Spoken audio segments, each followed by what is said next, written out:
Well, we have an interesting problem today, and of course it's one of those situations that will never be solved to everyone's satisfaction. But we begin with a very basic question, and that is, why are we here? What is humanity's reason for existence? Well, there are many schools of thought over the periods of time as to why all this happened.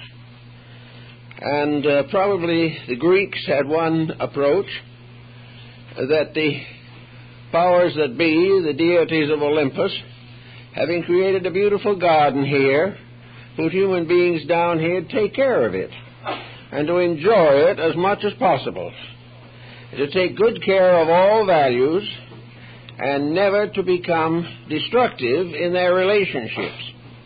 Something went wrong with the plan. A little later, perhaps, Aesop answered the question as to why humanity exists, and he took the position that it was a test of stamina. In other words, the gods had as their principal occupation the casting down of the great and the lifting up of the lowly. Well, that had a considerable meaning back in those days, but it isn't as vital now because the lowly do not seem to be coming up as rapidly as they should. So this theory was cast aside. And then we came into the conditions that arose with the Protestant Reformation in Europe.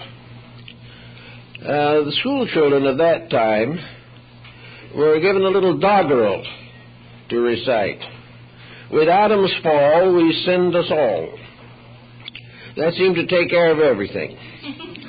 But again, there were doubters. Everyone was not satisfied. Then we were here to expiate original sin. With Adam's fall, we sinned us all. That hasn't retained popularity either. So day by day, different periods and different appointments and different philosophies have worked with the problem. Science, in a sense, has cut the Gordian knot. Scientific point of view seems to be there is no reason. And we are simply a product of a continuing failure of we might say, the staying of the growth of humanity. In other words, as some of the friars of the Middle Ages said, the only answer to this is that everyone will stop propagating their kind, and in one generation humanity will cease and it will all be over. Well, that had attraction for some, but the outlying districts never came in. And so that was put aside as one of the speculations. So we are left with a series of philosophical and theological explanations and a scientific situation in which it is all biological, and the inevitable expansion of humanity will continue until the planet will no longer protect or carry them. All of these are unsatisfactory answers. And as far as the books are concerned, we probably never will have an answer that everyone agrees on. But we can, with a certain amount of effort, begin to examine things. And that is the reason we have chosen for a subject this morning, an invitation to insight. We must each, in a certain sense at least, solve these problems for ourselves. We must come to our own conclusions as to why things are as they are, and what the chances of their getting better actually can be considered. Well, insight is a combination of the use of resources within the individual. Perhaps the answer to it all is that we were put here to learn how to think. We're to learn how to live well, and to reform the mistakes of our own forebears and our own present errors of thinking. Insight depends upon two faculties in the human mental equipment. One is the group of faculties which are called the practical or expressive faculties of observation. We are given the power to observe what is happening in the world around us. We can observe every type of phenomena that exists within the range of our perceptions.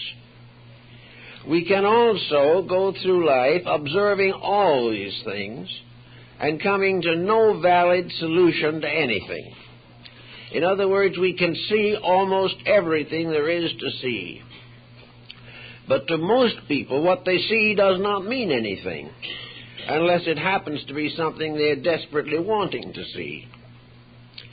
We do not use the powers of perception which we have in order to find some type of depth dimension in our observations. In other words, we are constantly confronted with lessons, and we are with the same constancy avoiding them, failing to see or accept. We go from day to day living largely upon our own notions. If we like things, they're good. If we do not like them, they're bad. If they require a great deal of thinking, we will pay someone else to do it for us. And as they probably did not know any more than we do, the bill is high and the consequences are very minimal. We do not use the faculties of observation. Everything that happens is more than just a picture moving by. It is a compound of living factors. We see the consequences of badly run business organizations and the sign of bankruptcy that appears finally on the door. But this means nothing to us except somebody went bankrupt. It has no bearing upon our lives. We do not observe the causes, the reasons, and the circumstances associated with the phenomena we observe every day. Now, in addition to this, we have another group of faculties, which are called the reflectives. These faculties are the meaning faculties. They are the things that, within our own structure, that induce us to contemplate, to consider, and to philosophize upon the common circumstances of the day. The eyes tell us what's happening. The reflective faculties try to explain to us what these happenings mean to us every day. Evidently, we were supposed to do something in this area, or we would not have been given this allotment of faculties. We would not have powers to see what is happening and to think about what is happening unless these happenings had some meaning, some value beyond what we commonly consider. So in our daily living as private citizens, it is not necessary for us to depend upon any of the grand solutions that solve nothing. It is not necessary to follow any system which is based upon merely attitudes rather than reflections and considerations of facts. Bacon refers to the idols of the marketplace, and this is a very good observation. The marketplace is the common world in which we live. The idols of the marketplace are the attitudes, beliefs, and opinions which we cling to because they are held by those in the marketplace. We feel that the marketplace sets the standard which we must all live by. Whatever is believed by the merchant must be believed by the rest of us. Whatever is important to the man trying to make money is important to the individual who would like to try to make money. And that covers most folks before it's over. But the idols of the marketplace are the attitudes, opinions, legislations, policies, and concepts with which we are constantly bombarded. And these are the idols which are not of any valid significance, but they take the place of ideals. An ideal is a concept that is held with reverence.